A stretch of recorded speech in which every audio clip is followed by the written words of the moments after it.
तुम्हारा कर्तव्य है अपनी मां के साथ रहकर उनकी सेवा करना। यदि तुम मेरे साथ चले गए तो उनका ध्यान कौन रखेगा? एक तुम ही तो हो उनके सपनों को साकार करने वाले। एक तुम ही तो हो उनके जीवन का आसरा। हो ना सुकर? मुझे वचन दो सुकर, तुम सदैव अपनी मां की सेवा करोगे। मैं आपको वचन देता हूँ मामा कि मैं अपनी माँ की सेवा करूंगा।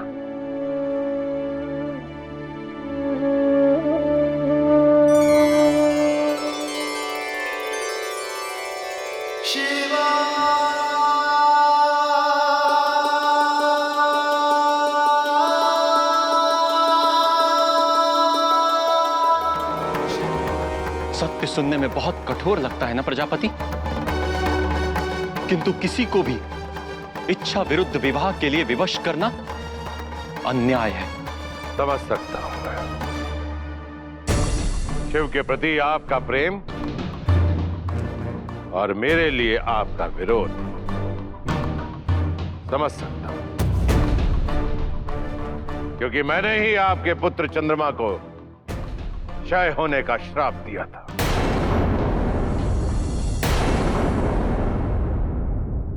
और शिव ने ही उसे श्राप मुक्त किया था। यहां हम व्यक्तिगत ना हो तो अच्छा होगा। किंतु प्रजापति, मैं भी ऋषि अत्रि की बात से सहमत हूं। जी प्रजापति, मैं भी आपके इस निर्णय से सहमत नहीं हूं।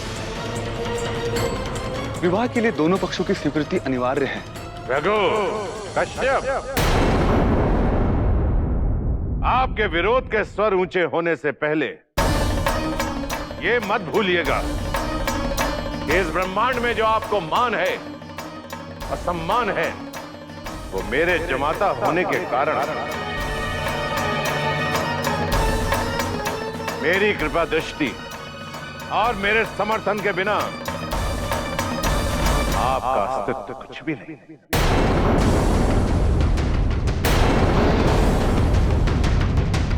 आपको तो कृतज्ञ होना चाहिए कि मैंने अपनी पुत्रियों का विवाह आपसे करके आपको अपना जमाता बनाया। इस नाते मेरा समर्थन करना आपका दायित्व है।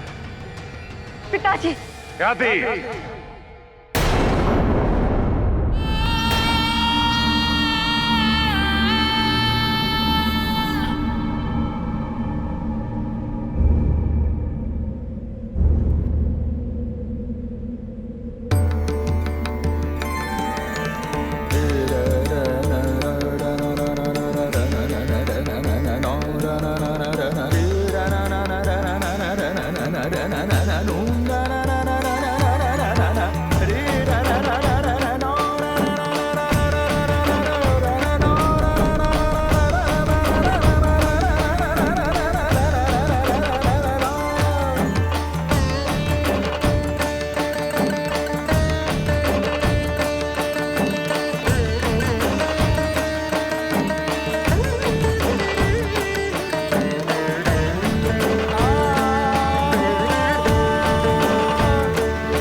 ठीक कहते थे, मैं आपके योग्य ही नहीं। कितनी स्वार्थी थी मैं, केवल अपने बारे में सोचती रही। किंतु अब अब मुझे अपनी भूल ज्ञात हो गई है। अब सती आप पर कभी शंका नहीं करेगी, कभी नहीं। मुझे क्षमा कर दीजिए। सब कहते हैं कोई सच्चे मन से और पश्चाताप के साथ यदि आपसे क्षमादान मांगे तो आप उन्हें क्षमा कर देते हैं।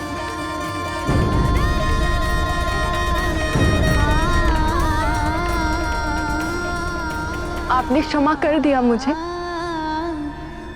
क्षमा किस लिए सती? तुमसे कोई भूल नहीं हुई है।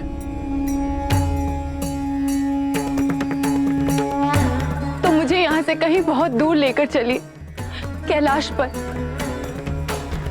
मैं आपको वचन देती हूँ, आप मुझे जैसे भी रखेंगे मैं सुखी रहूंगी। मैं आपसे कभी भी कुछ नहीं मांगूंगी, केवल मुझे अपने साथ ले चलिए।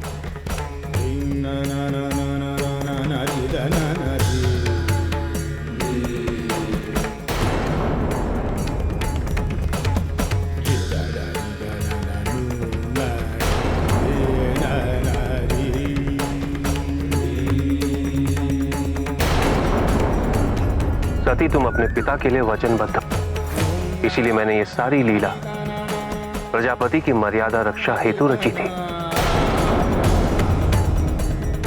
मैं जानती हूँ, परंतु अब मैं उस वचन से मुक्त हूँ।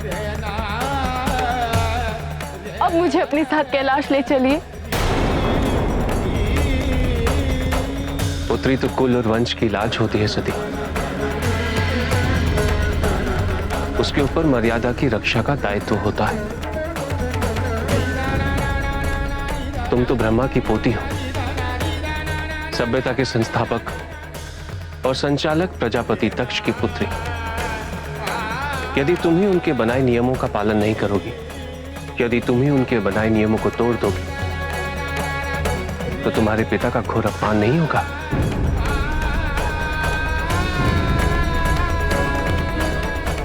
ये निर्णय मैं तुम पर छोड़ता हूं सती। क्या तुम अपनी मर्यादा को लांघकर मेरे साथ कैलाश चलना चाहती हो, या अपने कुल की मर्यादा को एवं अपने माता पिता के आशीर्वाद को प्राप्त करना चाहती हो?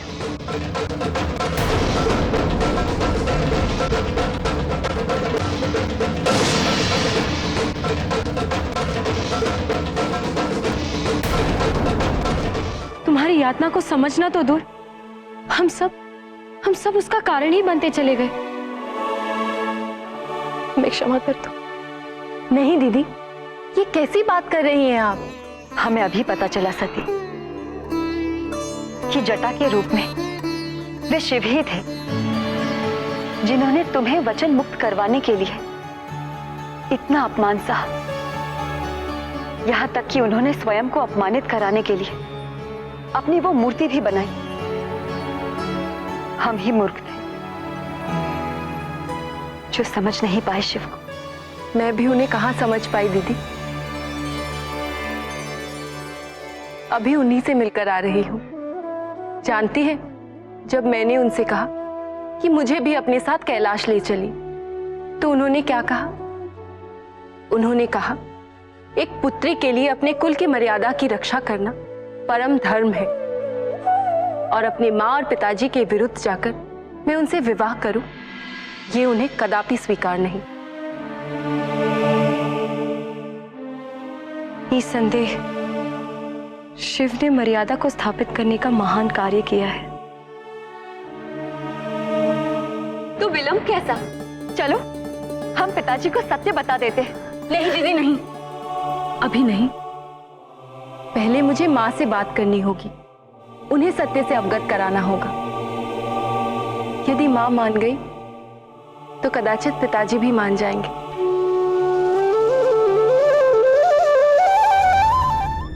हमें आपको यह सूचना देते हुए अत्यंत हर्ष हो रहा है कि जटा के रूप में स्वयं महादेव आपके निवास स्थान पर आए थे। हम सभी का आपसे आग्रह है कि आप अपनी ये हट त्याग कर सती का विवाह शिव से संपन्न कर।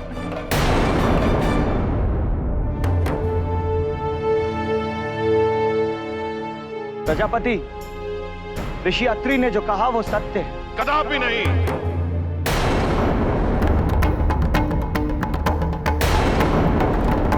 आप सब मेरी अवहेलना कर रहे हैं।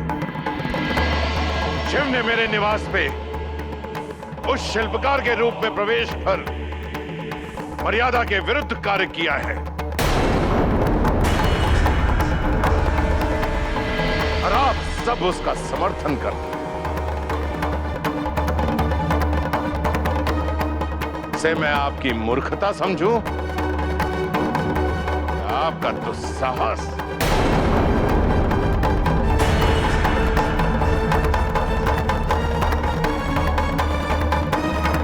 सती,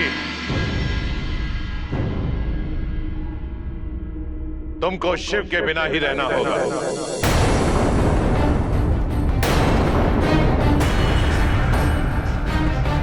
तुम्हारे भाग्य की कसौटी स्वयंवर है।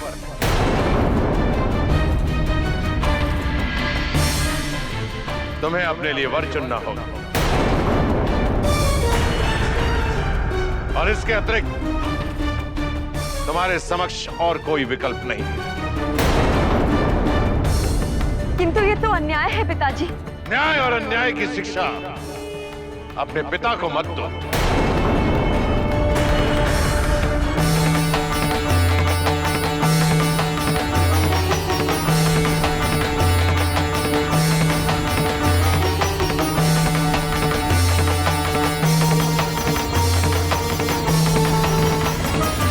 प्रसूति, मेरे अपने हितैषी मेरा विरोध कर रहे हैं। समझाइए अपनी पुत्रियों को और अपने जमाताओं को, सती का विवाह शिव के साथ कदापि संभव नहीं है।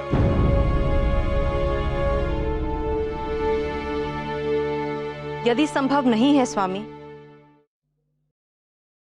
तो संभव करना होगा।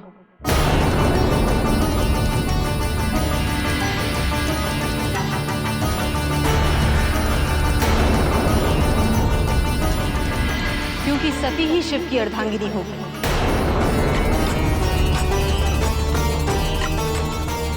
और इस बात का ज्ञान मुझे हो चुका है स्वामी।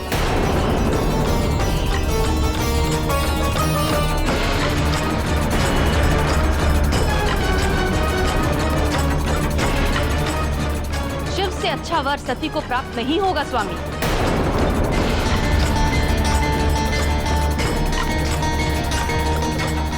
अब इस सत्य को स्वीकार करने के सिवा आपके पास और कोई विकल्प नहीं है स्वामी।